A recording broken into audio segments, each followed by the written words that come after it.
Welcome to another edition of the Basketball Teacher Podcast. Our mission is to bring you discussions on a wide array of topics in the coaching world to grow players on and off the court. You can connect with us on YouTube, Facebook, and Twitter, and also reach us directly through email at basketballteacherpodcast@gmail.com. Now, here's your host, Coach Mike Hernandez. Welcome back, everyone. Thank you guys so much for joining us on whatever platform you're listening to us on and wherever in the world you're listening to us on.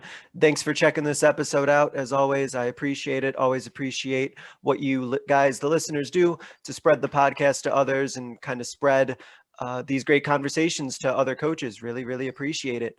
Today's topic is one that we're all familiar with as coaches. We probably see it on film or we see it on the schedule where we have that team that we face and we know, oh, they got that player, or we watch film and we see some player just jump off the page and we're like, whoa, we got to prepare and do something to make sure that player isn't the one that beats us.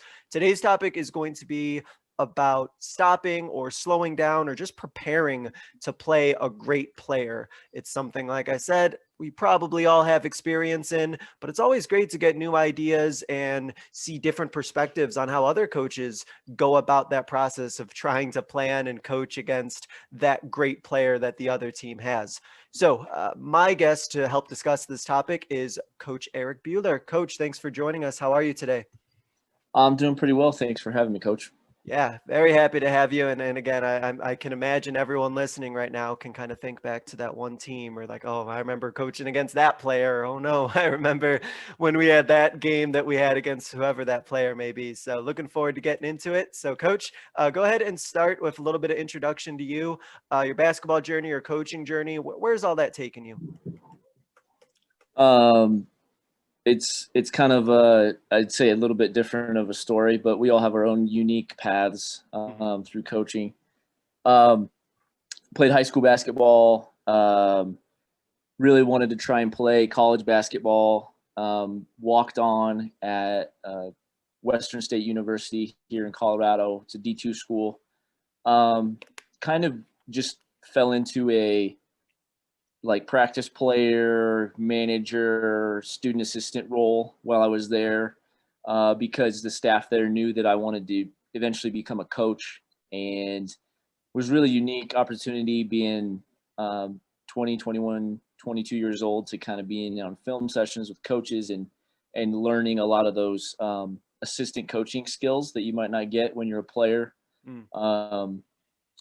So, and after that, after college, I went to coach at the high school level, JV coach, boys team here in Colorado, and just kind of lucked out. My roommate in college, his dad had just become a head coach the year before, and he needed someone, was trying to revive a program, and so went and did that for 3 years, and then kind of took not a weird change of direction, but jumped on a really cool opportunity to go coach with Impact Basketball at their facility and their prep school down in Florida. So coached mainly the high school team, but coached their post-grad team there as well, and assisted with that, and got to do a lot of player development with college players of all levels, a few NBA players that lived and trained down there. And just got to really dive into the player development side of things, the strength and conditioning side of things. And then after that, came back to Colorado and actually tried to run a player development business for a couple years. Oh, wow. And just by being in a gym, working out a few kids, got a teaching job and a coaching job all in one day. So I was at Golden High School, where here in Colorado, where I was training some kids, and the head coach came in and kind of liked and saw what I had done, and we've gotten to know each other over a few months. And he knew I had a teaching license, and I actually interviewed for a teaching position in a t-shirt cut off and basketball shorts. So that was kind of a weird situation. Coached at Golden, was a varsity assistant there for 6 years, and after that, left Golden to coach under another really good coach, kind of famous head coach in our area of Denver, and learn his systems and things like that as his freshman. We call it level 3 in Colorado. And just kind of get to do my own thing which is something I didn't get to do for 6 years. I was just the assistant coach and the player development guy, and kind of hone my skills because for a few years I had been at Golden. I was kind of getting groomed to take over there, and things there just kind of fell through and deteriorated. So none of us ended up staying there. And that's one reason I went to where I'm at now, Chatfield, coach freshmen and got to coach my own team and refresh my skills as a game coach and a practice planner type deal. And that coach the next year at Chatfield retired, and I got an interview and I got to stay on as the head coach where I'm currently at Chatfield. So you've kind of been a bunch of different stops along the way, and it's interesting how those things kind of work out, where the thing that you mentioned before, how you thought like, this is where I'm going to be at that particular spot, and then things just sort of fall through, and then it's like, well, all right, on to the next opportunity, wherever that may be. I think it's a good mindset to kind of have, to just be open, because sometimes those positions you might feel like you're groomed for or you're in line for, doesn't always work out that way, right?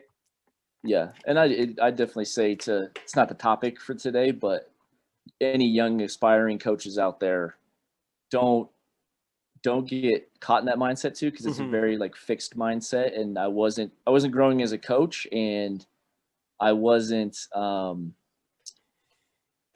wasn't the best version of myself, I guess. And so kind of facing a little bit of adversity, but also learning from other coaches has been, I mean, you can't put a price tag on the last few years of coaching that I've got to experience. So definitely agree with that, and not having that sort of fixed mindset, and situations change a lot. From a teaching perspective, I tell young teachers or the students in college that I work with that, my first 8 years of teaching, I had 8 principals. So, you have to kind of be flexible, and you have to, keep your eyes open, and things happen. So absolutely.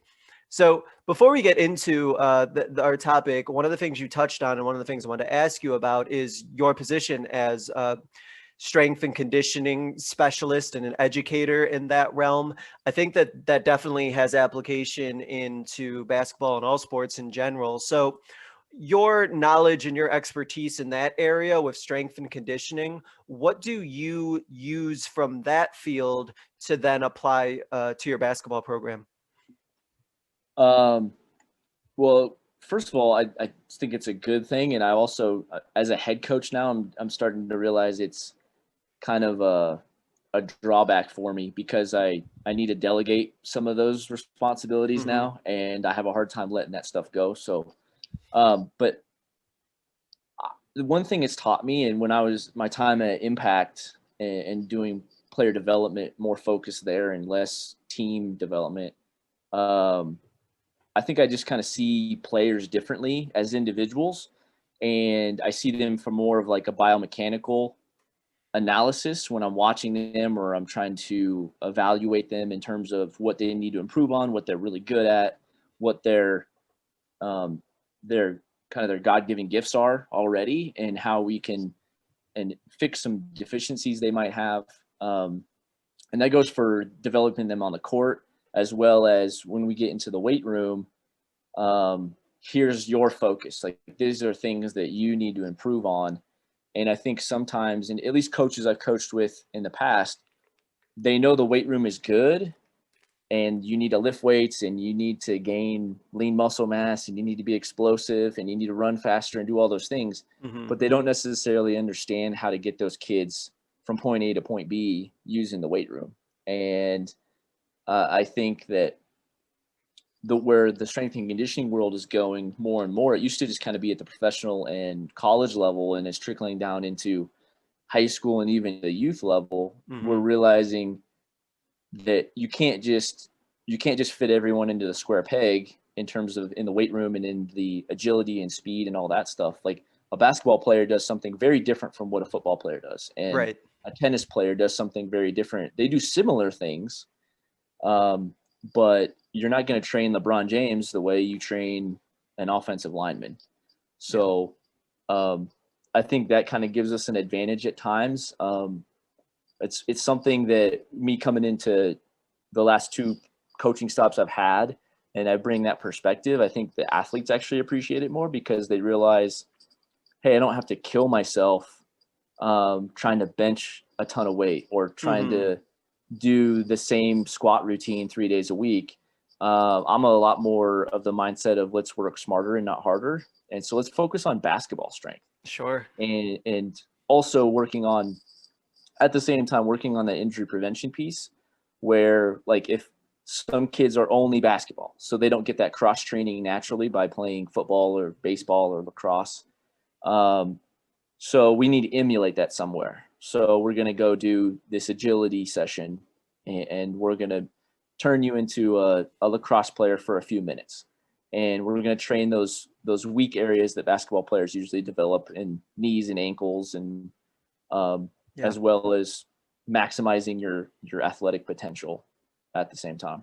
And I think what that does, and I'll let you kind of speak on that. I think what that does for a player when you work with them or teach them, it kind of helps them know why they're doing something in the weight room rather than like, oh, I'm just doing it because this is just what I do. If they kind of know the purpose for it because it's a little bit more tailored towards them as a basketball player, there's probably one, like you kind of mentioned, a lot more buy-in, and 2, they can at least explain the purpose of those workouts or why they're doing what they're doing. Am I right in thinking that?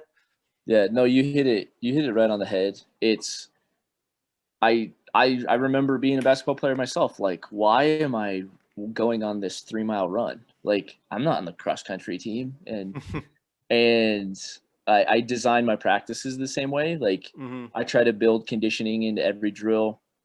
We never, we rarely will do. I shouldn't say never. We rarely do like a suicide drill or run on lines for conditioning. Like we want to play at our intensity, whether it's a defensive drill, a shooting drill, and we want to condition those ways. Now in the off season, like I said, we might do a sprint workout or an agility workout that's heavily conditioning based, but the frequency of those isn't very often. And so I think kids they're like, you know what, I'll do this one hard sprint workout once every 2 weeks because I know coach is going to make it more fun. And also I try to explain it to them, like you said, especially in the weight room. I put us in some weird movements and kind of emulating, I wouldn't say it's like yoga lifting, but it's like something that players don't realize is in basketball, you're lunging like a lot throughout the course of a game. You might do 60, 70 lunges, especially as an offensive player. And so we do a lot of lunges because that's what basketball players do. And I'll stop it in the middle on the court sometimes and be like, see, look at him. See the position his body's in. This is why we need to go do this in the weight room. And I think everyone wants to know why. And you're going to get more buy-in then. Yeah. I think it's just natural for us to ask why, like, why are we doing this? What's the purpose for this? And when it's laid out the way that you explained, it's probably a lot more beneficial for them for sure. All right. So let's kind of jump into the idea here, the topic that we're discussing about stopping, slowing down, planning to play against a great player on the opposing team. So to kind of jumpstart us, Coach, do you have some examples or stories or situations that you can personally speak to where you've went up against a great player and what sort of happened in that situation? Yeah, absolutely. I think my first year here at Chatfield, which was last season, we kind of faced a lot of really good players, and it's just the way our schedule fell, and we ended up facing like 2 Division I players in one season and a bunch of Division II players. And we kind of started out the season trying to keep it simple, not trying to overload kids, and just our base defenses weren't getting the job done against the top players on other teams. And we got to a point where we sat down and we talked with our kids and we're like, hey, we do these things, or we can do these things to focus on 1 or 2 players But it's going to take a few intense practices of you learning basically a new defense with some of our normal principles in place. Are you willing to do that to win these games? And that's something that at other coaching stops I've had that I've learned from other coaches, that we've done some of these things and to stop good players or certain systems and things like that. And you kind of have to ask for their permission to do it, because you need to make them realize of how much focus it takes. But the one player that it worked very effectively with this year was the kid's name is Tajani Bomba, and he's actually at Washington State this year as a freshman. And it's more, he was very good. I mean, 6'5", can shoot from wherever, finishes at the rim well. And we just didn't have a matchup for him. I mean, we don't have a kid like that on our team in size or strength. And when we look at this, everyone knows who the stud is and who they're going to run most of their offense for and who their biggest weapon is. We want to look at, when we scout these teams, is we looked at their team and we said, all right, well, who's their second guy, their third guy, and how good are those two players? And we basically said, all right, we're going to slow him down. We probably can't stop him completely, but we're going to eliminate 2 and 3, and we're going to make them try and beat us with their 4th, 5th, 6th, 7th, 8th best player. And with that, I know it's a question I'm going to ask later, but just for this particular situation, how is that message sort of communicated to your team? Is it communicating like, hey, we're just going to do whatever we can to like slow him down while focusing on these other 2 players? How do you kind of relay whatever that plan is to your team? Well, I think what we do is we make a list of order of importance, like what's the most important thing. And what we try to do is we will match up with that player and we'll try to limit their touches. So I'm not a big fan of the box and one. I have modifications of a box and one, but we will say we do have a defense where that player is solely responsible for that player. They don't have rebounding responsibilities. They don't have help side responsibilities. You're there to deny the ball from this player. You're there to make them tired and make them work if they do catch the ball. And then, so that's important. The number one thing we focus on, but it's easy because that's probably just 2 kids on the team's job, and the team's job, everyone else's job, is to support them. And we'll assign these roles to maybe a few of our other, not our best defenders, but our maybe 3rd, 4th, 5th best defenders, and just say, all right, you're matched up with this really good shooter and this really good post player. Yeah. You can't completely help off of them if we call them, I know some people call them Kobe's and Curry's, and they assign those. We just say you're a player, you're a shooter. And we probably need to change the verbiage on this because it's kind of mean, I think, but we call them Jags, or just another guy. And we'll assign those to the top 7 or 8 kids in a rotation of what they can and can't do. So our kids know, oh, he's a player. Like if I get switched onto him, I need to stop him. So I'm kind of getting off topic or off. Oh, no, you're fine. So the kids will know, all right, well, I don't have a player, but I do have a Curry. So I need to not help off of the 3-point line with this kid. And, or I have a really good post player. Maybe I can't rotate and contest shots at the rim as much. But if this kid drives, then that kind of goes over the whole scout. We'll scout their player. What does he do best? All right, well, he's going downhill to his right hand. We got to go help that player who's guarding him one-on-one. Yeah. And we need to make him pick up the ball, shoot a contested mid-range jump shot. Like, that's a win for us on really good players. And real quick before I forget to ask this question, when it comes to whoever's guarding that really good player, that star player, I hear a couple different philosophies about this. I hear the philosophy of, I'm going to put, whoever my best player is, or my most competitive player, or whoever that is on that player. And I've also heard coaches say, like, I'm going to put a player who I don't want to count on them for offense. I don't want to count on them for anything else. The only thing I want them to focus on is using every bit of energy on that player. And therefore, I'm not going to rely on them really on the offensive end or in some other aspects. So I'm just curious about who guards this player. What are you looking for? I've coached teams where our best player is also our best defender. Mm-hmm. Our best offensive players are also our best defender. And it's kind of a gut punch when that happens, because we've told that player, like, listen, we do need you offensively, but don't necessarily force the issue like you normally would, because you're going to shoot tired shots and you're going to make tired mistakes. Like, the focus is eliminating this player as much as we can. But most teams, and this is also knowing your personnel decision that we'll make as a staff. Maybe we don't put our best defender because they are one of our best offensive players and we don't need them to completely exhaust themselves.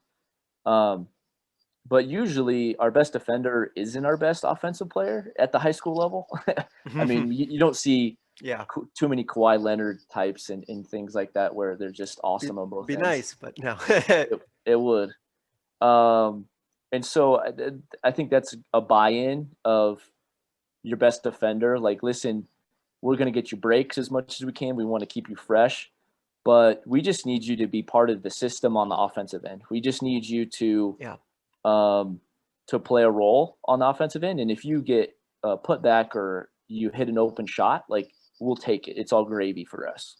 And it almost seems like the player who's guarding that star player in that situation, obviously they have their own, like, pressure and they got to, do the best that they can. But it almost feels like there's just as much, if not more, pressure on everybody else to make sure that they do their defensive responsibility, because if this one player is doing everything they can to try and make life difficult for that star player, then everybody else better be holding their weight. And like you kind of mentioned, finding the second, third best player and absolutely lock that person up.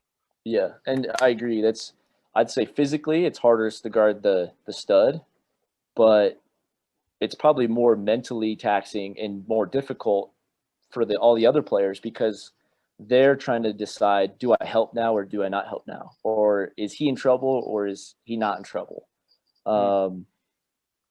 Yeah, like, I completely agree with that. And then we also do, like I was telling you earlier, we also do where we really simplify it. If we play a team, and this isn't every team, but most high school teams, we find they'll have one or maybe two kids that play a lot that can't shoot from the outside.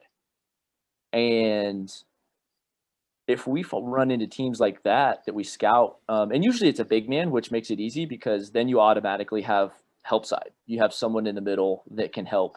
Sure. But if there's a guard type player who is a perimeter player, but they don't shoot above 30% or they shoot poorly out there, then you're just kind of an all-time helper. And you can help with the post. You can help with the stud perimeter player. And there's rules that come with that. Like, you're expected to rebound very well and do things like that. But we kind of think of it as playing 5-on-4 or 5-on-3 sometimes.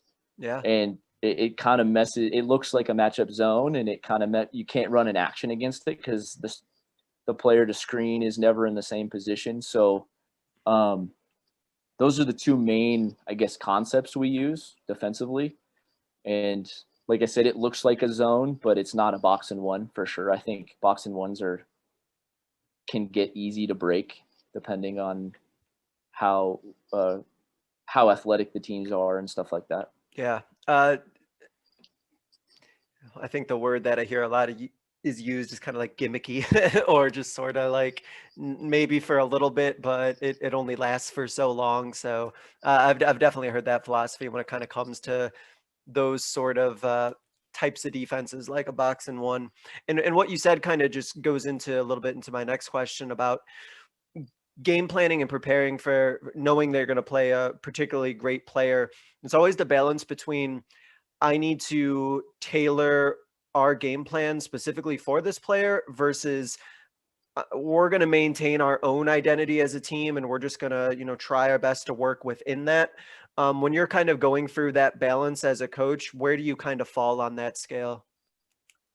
That's a great question, and I think that's a constant struggle for all coaches on offense and defense. And we absorb all this information, and we expect 15, 16, 17-year-olds to have the same mindset, and that's not always possible.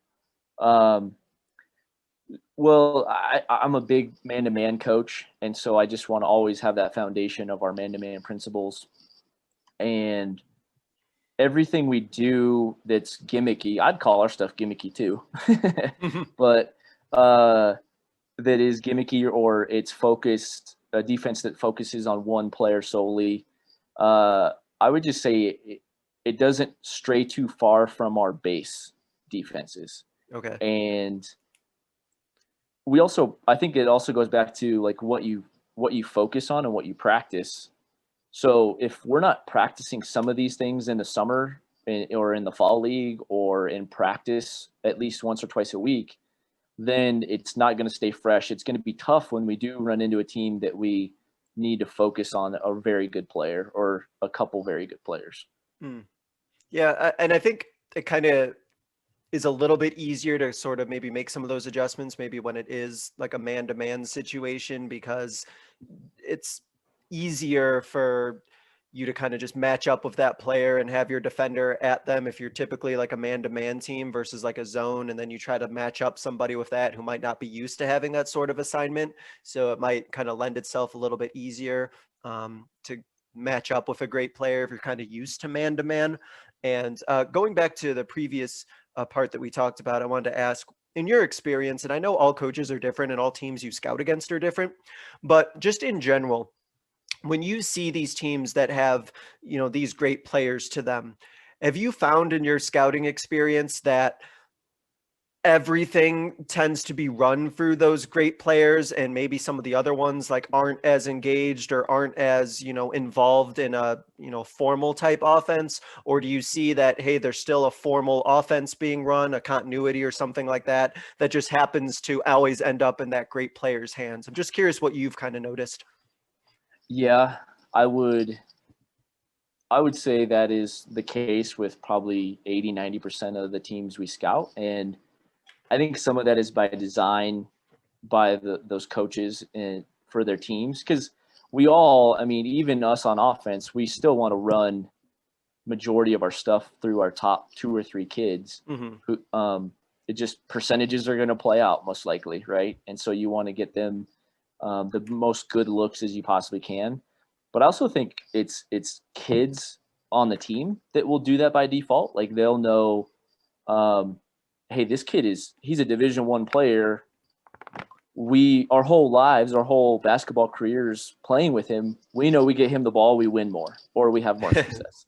And so I think that's kind of teams will default to those players more. And I think because we have that philosophy on our staff, it helps us a lot more offensively, because instead of us looking, I wish more coaches would look at it from the sense of like, we need to run stuff through our stud and get him as many touches because we're going to score more. And I see it as the inverse of that. I need to teach our stud how to get more touches and more looks within our offense himself. And I think that forces your team to play a little more unselfishly, to realize that they are a key piece to their offense. And I just don't, when I scout teams, I don't see that a lot. I see more teams trying to run through that main player. And I think one of the complications with that, especially at the high school level, is that how much basketball education is that particularly great player getting if it's almost like, all right, you have the ball, like go win, versus like, let's actually go through an offense and go through an actual system that you're going to have to play in, because that great player, and you can probably speak to this, that great player is going to, when they go off to college, they're going to be with other great players and they're going to have to learn how to play within a system, right? And they're going to have to learn the game. And if the only thing that coach really did at the high school level is just give them the ball and tell them to go win, I don't know if that's really adequately even preparing that player to go play in the next level. Yeah, and that's where, and teams will scout us, and they'll know if they have a player like that, and if they're coached well, and if they have a good team around them. Where we've gotten burned with what we do is they'll use that player as a decoy, and which I commend those coaches. I think that sometimes that's tough to get to that really good player, your best player, to buy into. Listen, you're not going to get to your average tonight, but you might have 15 assists, or you might get 10 offensive rebounds, or whatever it is to play to affect the game other than scoring. Or and this happened to us this year because we tried to do it to another Division I commit, and they had two other really good shooters, and we tried to game plan for all three of those players, and those two other shooters just torched us because we were so worried about the main player. I think the one kid had a career high in scoring because we just didn't think that we thought he was going to shoot his percentage, and he shot like 60% from the 3-point line. And I mean, good on him. Like Sure. Our philosophy, kind of our overall defensive philosophy, is we want to make you game plan for us and adjust to us defensively instead of the other way around. And now we're talking about scouting reports, but we want to disrupt you. We don't want you to run your sets. We don't want you to do what you normally get to do. We want you to have to struggle and think against us. And I know that you talk about in the defensive end that you run a man-to-man, but are there other things in particular, especially if you're going up against either great teams or great players, that you specifically want to do on the defensive end to try and disrupt and frustrate the other team? Yeah. I'm not a big, obviously, like I said, I love man-to-man. I'm not a big zone person, but I love a 1-3-1. I think you almost have to put in an offense specifically to beat it. And so that's something we'll use in combination with our man-to-man gimmicks and matchup defenses, just to throw them off. Or maybe it's after a timeout, maybe it's for a minute that we'll run our man-to-man. And we also have a couple presses if we don't like the way the tempo is going or things along those lines. The catch with really good players, and a lot of coaches know, when you try to pressure teams that have really good players, sometimes that really good player can get hot and kind of single-handedly beat you at times, depending on how good they are. So, but it's something that I would suggest to most coaches, don't be afraid to use those other zones. And I'm not going to stay in them all night and be Jim Boeheim, but because I'm not good enough at coaching zone that well. But we do have these other defenses that we want to disrupt you with. We want you to have to scout us, and we want to steal practice time. And so as much as we can get you to think about us in your practice, I think we're winning more often than we're losing in that situation. We want you to game plan. Yeah. And I think that one of the beauties of kind of doing that, if you kind of switch to something, even if it's just for a little bit, is it does slow things down, if only for the fact that team has to almost like rewire themselves and think, oh, this is a different defense. I have to think of something new that we're going to do to try and stop it. And even that could be enough of a disruption where it, takes the team out of a flow, or it takes them out of their rhythm a little bit. Even if they do end up like scoring out of that new defense that you go into, it'll probably take longer than if you were just kind of sticking with what you did. And then, like you said, then you can just switch out to something else or switch back to what you do. And I think kind of like what your philosophy seems to be, at least in that particular situation, is you don't want to necessarily be completely predictable, and sometimes just shaking things up might be all you need to do. Yeah. And then you can play the cat and mouse game of, if they use a timeout to talk about it, you can get back out of it. And then you're stealing timeouts, which is kind of fun to do. Yeah. No, I know coaches who, anytime there's a dead ball, it's like there's going to be a new defense. It'll be something new. So like you said, just not get predictable or anything like that. I know of great players, and I'll let you speak to your experience. I know one of the things that coaches, they are always worried about with great players is turning the ball over, getting, easy baskets, getting out, having the other player get out in transition and just dunk or make layups and just get going that way. So when you're on the offensive end now and you're playing against a great player on the defensive end, is that something that you're keeping in mind? Are there certain things or certain principles in terms of ball security or transition defense on the other end that you're worried about to make sure that that player isn't just getting fast breaks and doing whatever they want? Yeah. I would say we kind of have a radical view on that as well. Because at our core, we want to be as aggressive as possible. And so, like I said, we do pressure full court a lot. We run a half court 1-3-1 a lot. And we use the tag up system. I don't know if coaches out there know exactly what that is for offensive rebounding, but basically you're sending all 5 to the glass trying to get offensive rebounds. And we want to get as many possessions in a game offensively as we can, and that's kind of our philosophy behind our pressure, behind our being defensively disciplined in the half court, and then getting more offensive rebounds, or as many as we can get.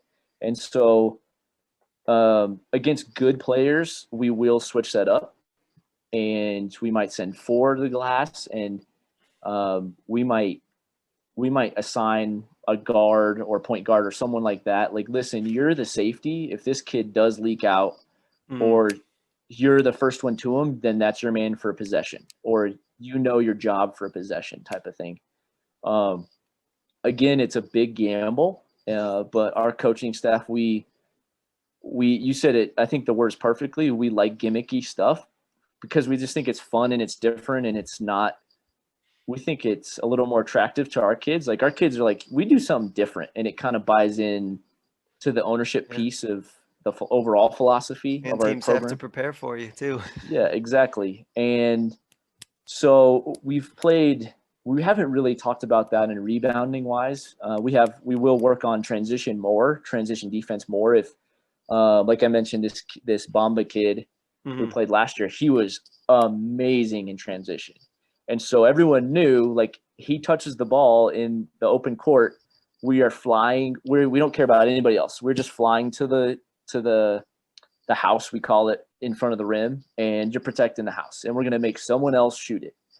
And that's actually pretty effective for us as well, because you can get them in foul trouble by getting them to pick up an offensive foul.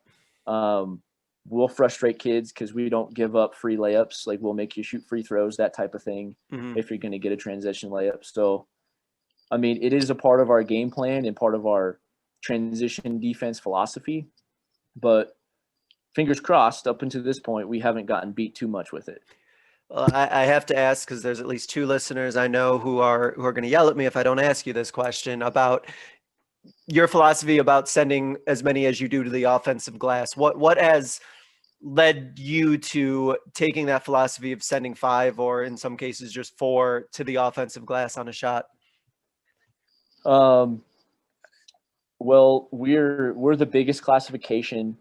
We play in the biggest classification in Colorado, and I think maybe 2 games last year, we were the biggest team in the competition. So, and some people might say, well, you're at a disadvantage. And I'm saying, yes, that's why we want to get more rebounds.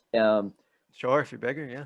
Yeah. I mean, but when we're playing bigger teams, we find that they're more lax. Like, they are assuming that we're just going to get back on defense. Or the other thing is most kids aren't used to boxing 5 guys out every single time. And we just find that we're going to get 12 to 17 rebounds, offensive rebounds a game, if we just put effort into it. And most of the time it's our smallest guys that get them, because system, it comes from Australia and New Zealand, and they're big into rugby. And so the philosophy is you want to create a scrum on when the shot goes up. And so we tell our guys, you're going in full force, you're creating a collision.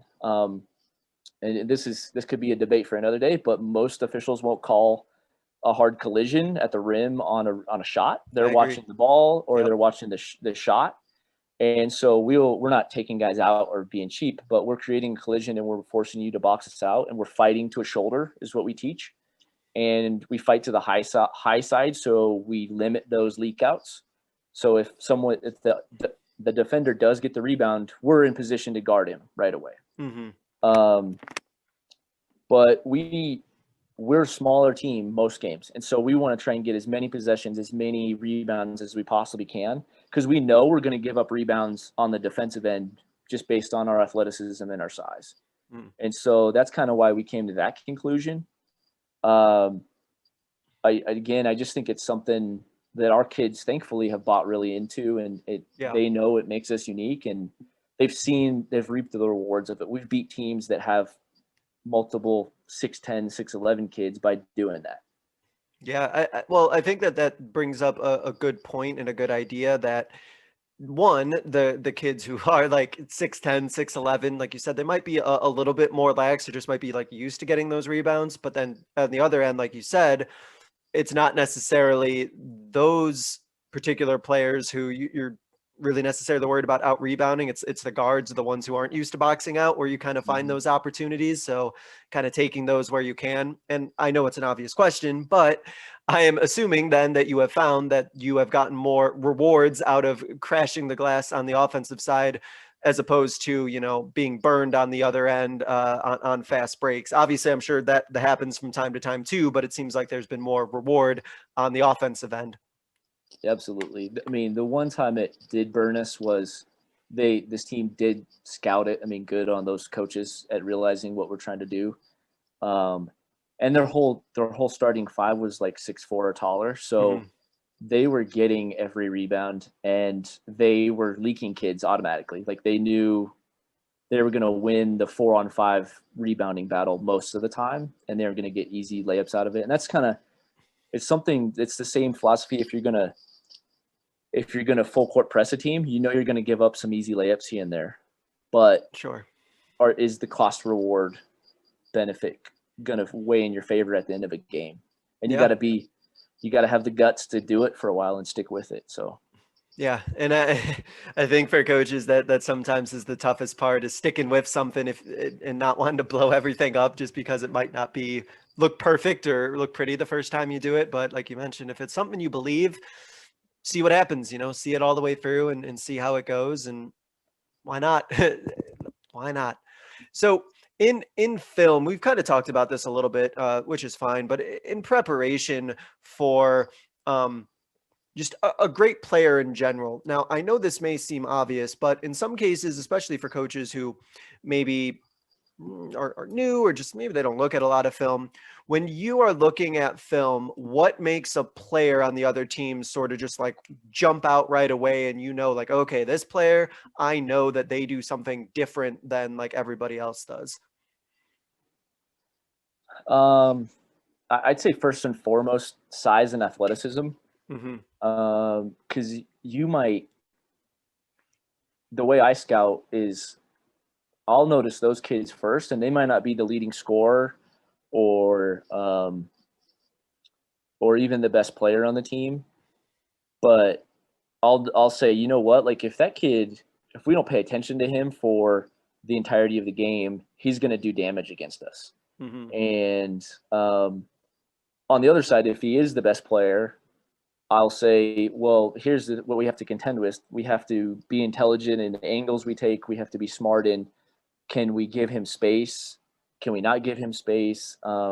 If he gets inside and near the rim, he probably is going to beat us because we're going to put a smaller defender on him to match his athleticism.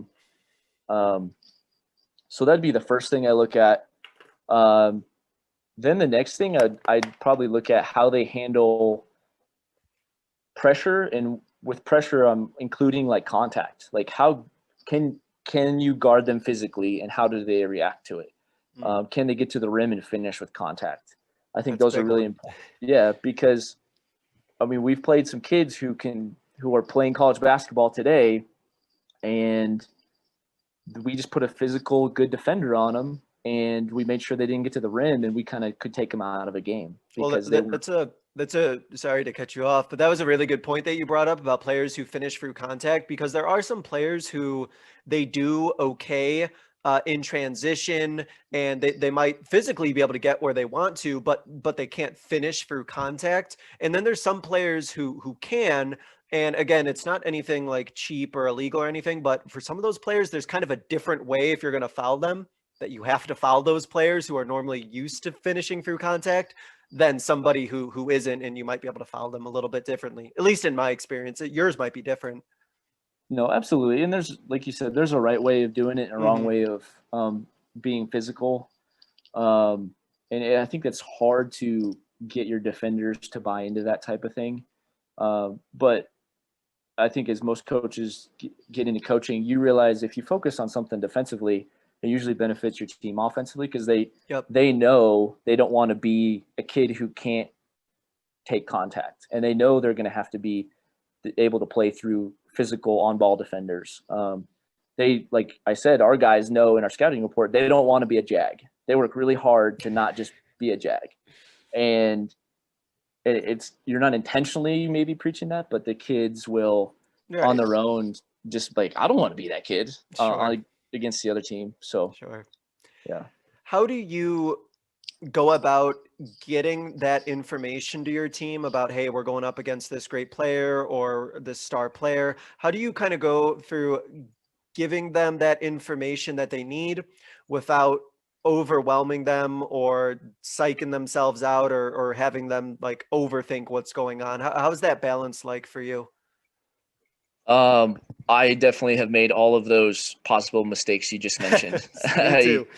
I know I've scared our teams and intimidated our teams in the past, and that's through my personality. I see good players as challenges to take on, like mountains to climb, and I know not every kid sees it that way. They get easily intimidated and worried about the matchup, and so I always caution and try not to do that, obviously. I think more and more today, I'm trying to simplify everything I do.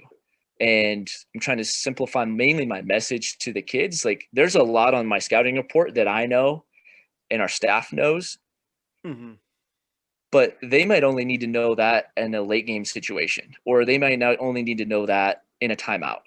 Or if they're not ever going to guard that player, they don't need to know all of that information. So I think what I've tried to do is simplify things. I will also, especially before the game, I think there's just so much going on pregame that I will only write like 1 or 2 bullet points for maybe 5 to 7 players. And then after that, I'm not going to share much with my kids.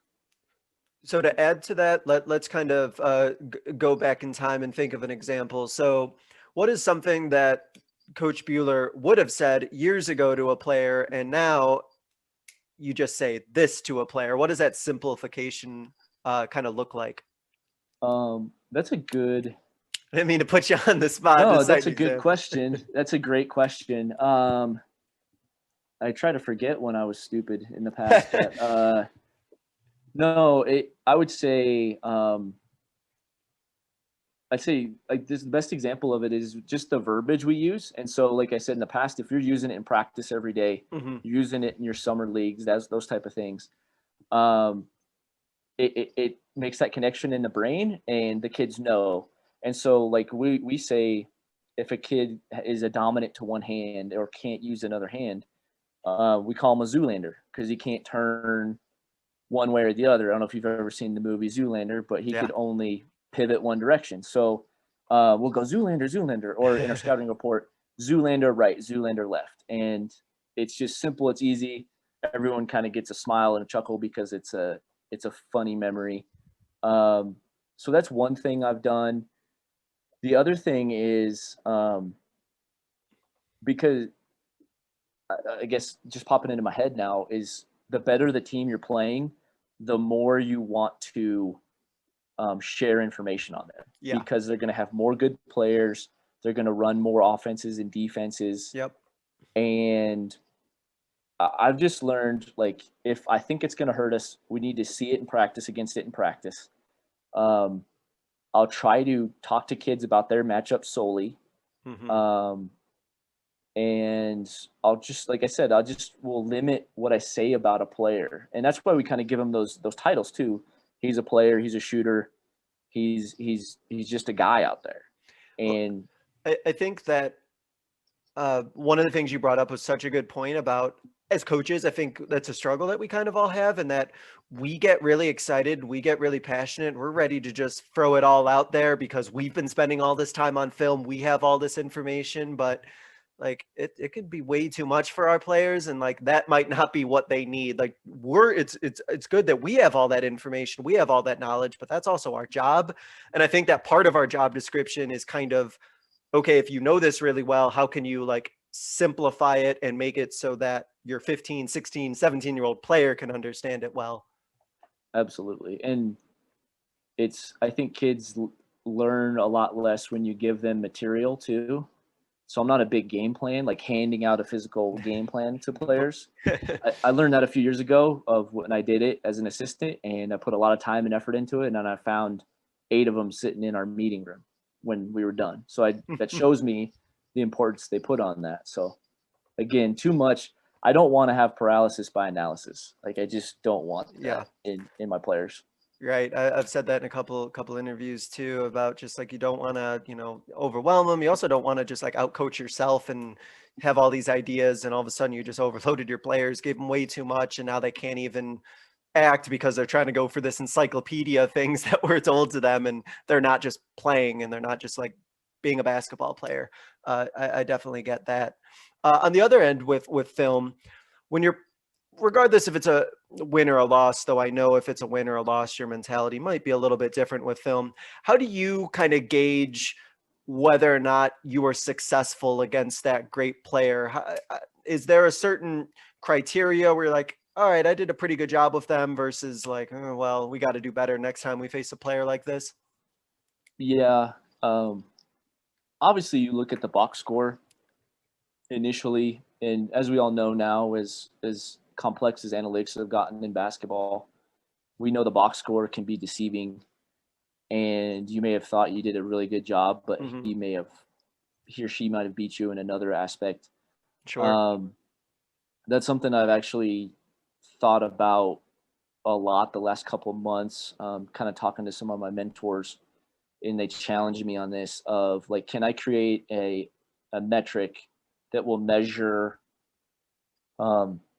our team specific success defensively or offensively? And on the defensive side of it, I think if you hold a kid below their average, and 4 points under a kid's average, you probably did a pretty good job defensively against them. Now, if he's averaging 30 plus and you hold him to 26, you probably needed to slow them down more than that. But that's a rarity at the high school level. Sure. Did we get them in foul trouble? Did we get them to turn the ball over more than they normally do? And usually just like, how much time does the ball spend out of their hands?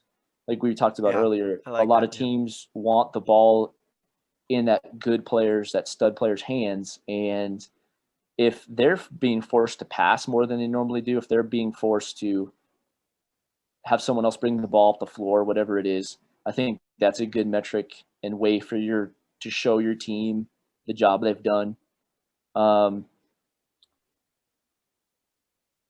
trying to think of, we have some other team goals we set.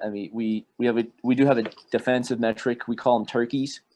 And if anyone out there that bowls, if you get 3 strikes in a row, it's a turkey. And so if we can get 3 possessions in a row with a stop,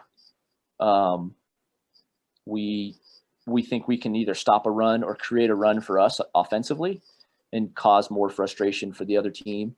So that's more of a team goal or team metric. But like I said, I just think you got to watch the film and kind of give it the eye test of like, are you satisfied with how you played that player and how the team played as a whole defending that player? Have you had situations where at the end of a game you thought like, oh, we did a great job, and then you looked at the film and you're like, oh, we didn't? Or the opposite, where you thought like, oh, this player dominated, then you looked at the film like, oh, it wasn't as bad as I thought? Have you had those sort of discrepancies before? I would say not going back and watching film. I think during the game, you realize you're like, oh, this is either go. You're like, this isn't quite what I thought it was. And it's something that we want to try and do a better job of in future seasons is we want to start statting what the other team is doing, not just right now. We just stat how we do in terms of offensive numbers and rebounding and things like that. So I think if you're statting the other team as well, it makes it a lot easier. And we all know like huddle and synergies starting to move into the high school level. Those analytics and those breakdowns are going to be a whole lot easier for us to, I guess, self-scout. But for the most part, I think we accomplished our goal. Like I said, it's usually that second or third best player that ends up hurting you more. Yeah. I think that's definitely something to definitely consider, because sometimes you might find, and I don't know if you've had this situation. I know I've seen that situation before where a player has gotten whatever their average is. Let's say it's 30, they get 30 points a game, but that second, third, and fourth player were held way below what they normally are and find success that way. I don't know if you've had that situation. I've seen it before. Yeah, I guess now that you give that example. Yeah, we definitely have had that situation before, and that might be our strategy sometimes because we think it might be easier to defend those secondary players and slow them down for sure. Sure. Now, I'm curious, just from a team standpoint. This is kind of a team culture, kind of a team building sort of question. I know that sometimes, especially with teenagers who, they get up for a really big game and they're playing against that great player, and it's maybe in their minds it's a more important game because they know how great that team or great that player is. After that game is done, and let's say you're just kind of going on to your next game, there isn't necessarily a great player. How do you sort of just like keep things moving along where the players are still up for that game, even if there isn't necessarily the star player or like the star, team that they're going up against? How do you kind of keep your players focused and ready to just get on to the next one and not have that letdown after playing a tough team or tough player? Yeah, that's a really tough battle. I think throughout the season, Especially if you get those back-to-backs or 2 and 3 games, for sure. Yes, absolutely. And even like rivalry games versus non-rivalry games, those are always, I think I fear those more than I fear great players. But sure. You brought up a good point where this applies to earlier, but I think especially if you're a new young coach or you're just taking over a program, this is important. But it applies to big games versus not as big of games, or playing great players and not playing great players. Is focus on what you do as a team and focus on what you're trying to offensively execute, what you're trying to defensively execute, because even though you might not be scouting for one specific player, like there's always something to improve in your effort, your defensive transition, your rebounding, your rotations, your ball movement. And I think that's ways you can kind of, I hate to use the word trick your team because you never want to trick them. You want to build a habit, but you can psychologically trick them game to game into being like, this is the most important thing for the next 2 days or next 3 days. Instead, and like, yeah, that was fun playing against that Division I player, or that was fun playing in the rivalry game, but we got to get on to this team over here and we got to get prepared. And here's where we still aren't where we could be. And like you said, one of our big program focuses since I've taken over at Chatfield is like reaching potential. We talk about it, reaching potential, all the time. And I've seen and been able to coach some really good teams. And I've probably only coached like 2 or 3 teams that ever reached or exceeded their potential, whether they're extremely talented or weren't very talented. And so I think if you focus on what your potential is offensively and defensively on those kind of trap games, if we want to call it that, I think you can keep your team focused, and hopefully you are reaching that goal of reaching your full potential as individuals and as players. And how has that worked for you in the sense of, trying to think of how to word this correctly, but I think one of the delicate balances that we sort of face with coaches with that situation is we want to make sure that we're rewarding and encouraging our players and making sure that they understand that they're being successful. But at the same time, we don't want them to get complacent and we don't want them to, feel like they can't improve. Is there some sort of magic balance that you've been able to strike to kind of keep them like complimented and keep them like positive and encourage them and say, oh, you're doing a great job, and then also at the same point, keep them really hungry and keep them wanting to get better? Yeah, and I that's definitely an individual by individual basis, and the better we all get as coaches, I think the better we get at reaching individuals. And I've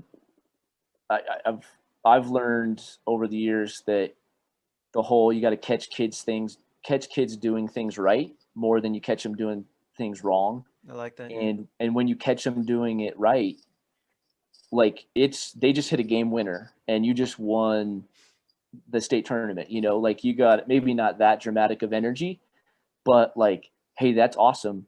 This is your strength, or you have been improving and doing this right. But here's what it needs to still get to, or what I always tell our guys, like, I will never ask you to do something that I don't think you can do. And I want to instill that I believe in them, but I'm here to also push you and help you reach that potential. And I think by doing that, I'm going to tell them the truth. I'm not going to tell them the truth every minute of every hour and just beat them down into the ground.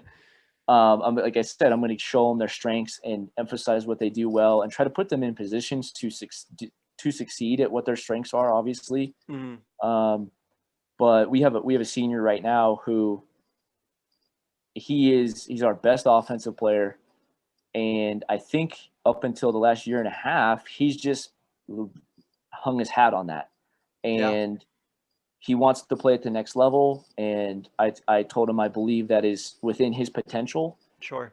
But we all know if you want to play at the next level, it's defense first there, no matter what program you go into at the college level. And so I try to find those nuggets out there for him of like, this is why you want to be good at this, or this is why you want to focus and get good at this. And luckily he's an individual.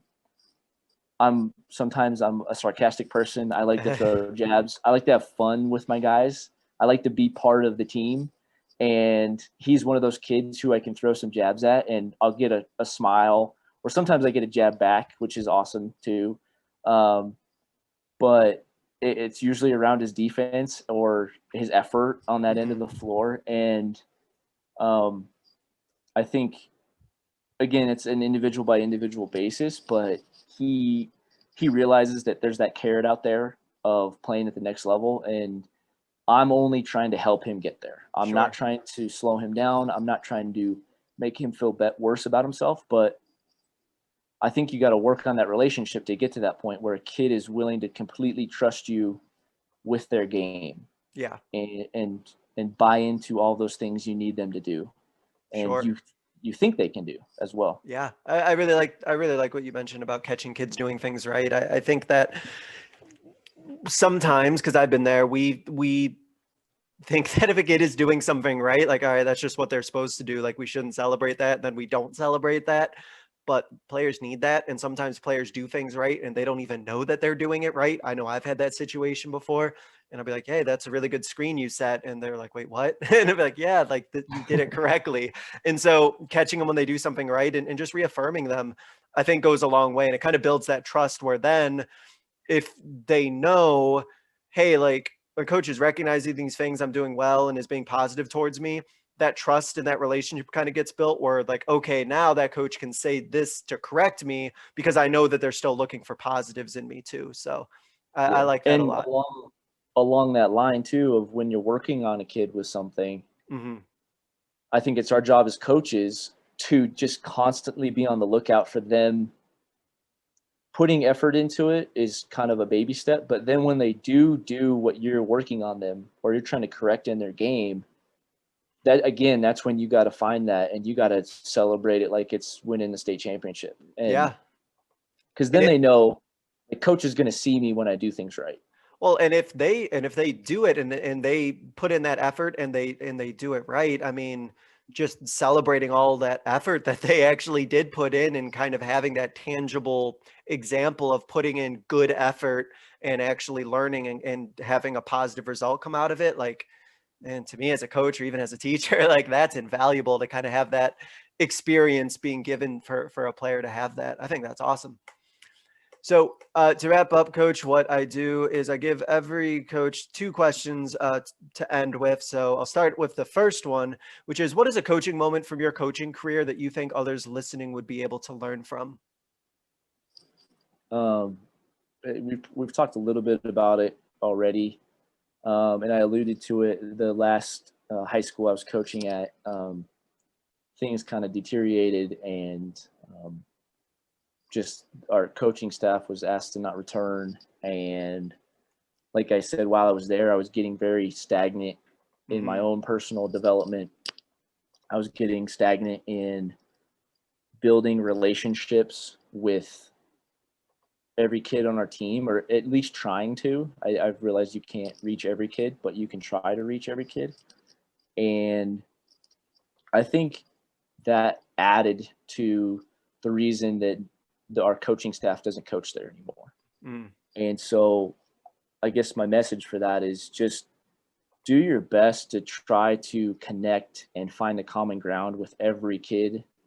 And what we were just talking about is, but plays into that, because when they know you care, they're going to listen more, and they know they can trust you, and they know that you have their best interest in mind, that they will, it'll alleviate a lot of issues when things get tough, because things are going to get tough, and you're going to run into some problems there.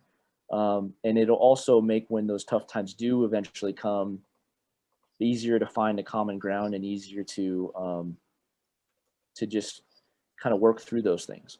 Yeah, no, I like that a lot. And that old adage about they won't care to learn until they learn that you care. I mean, that exists for a reason, for sure. Yep. Great. And then to wrap up, Coach, I give everyone what I call the 60-second soapbox. It's your platform to get out your final message, your closing thought, your closing idea, something to just sort of leave the listeners who are listening to this with. So I'm going to go ahead and give you that floor, Coach, and have you take it away. Okay. I think I cheated. I made a list, but I'll try to keep it within 60 seconds. That's okay. Kind of one of my side passions with basketball. Okay. One of my side passions is youth development. And I'm constantly thinking about how we can not only just improve kids that are going to come to Chatfield, but how can we improve basketball as a whole?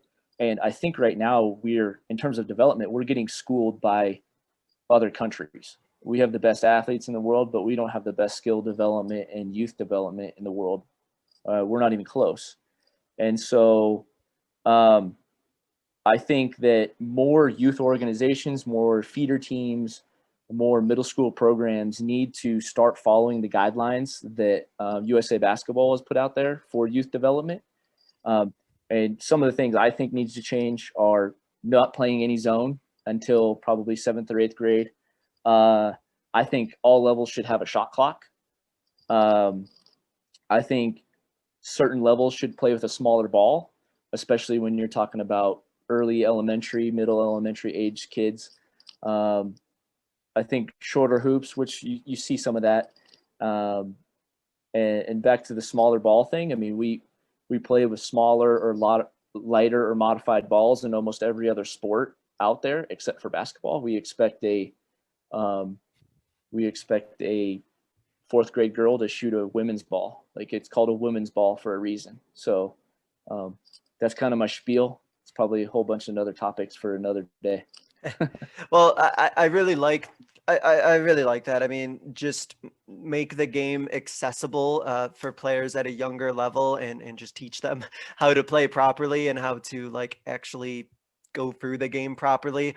Just really quickly, just to touch on one of the things you mentioned. I think it's more so at that international level when they talk about teaching at the younger level of shooting that they do have much lower rims, and you can't even like get up to like a regular sized rim up into a certain level, because it's all about like teaching the correct form.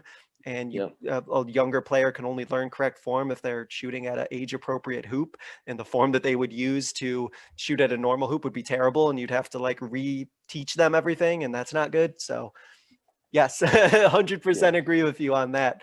And trust me, I hope everyone listening is in 1,000% agreement about getting rid of zone and just the philosophy of trying to win games at like the youth level. I think, especially, I don't know what it looks like at the international level, but I think here in the States, I think that's almost its own serious issue is how competitive needlessly it really gets at the younger levels, even up to the middle school level sometime. So 100% agree with you there. So Coach, I want to thank you for spending some time talking about your program, talk about your philosophy, and then our topic today, talking about stopping, slowing down, and preparing for a great player. I think that there's a lot of information that coaches listening can reflect on and think about their own practices with and use going forward. So Coach Buehler, thank you so much. Good luck going forward. Hopefully you're able to coach and have your players play some games, and best of luck. Awesome. Thank you for having me. This has been fun. No problem. Thank you all for listening. I hope that you enjoyed this episode. This was another edition of the Basketball Teacher Podcast. We'll see you guys next time. Take care. Thank you for listening to another edition of the Basketball Teacher Podcast. Make sure to connect with us on YouTube, Facebook, and Twitter, or reach us directly through email at basketballteacherpodcast@gmail.com. Take care, be safe, and we'll see you next time.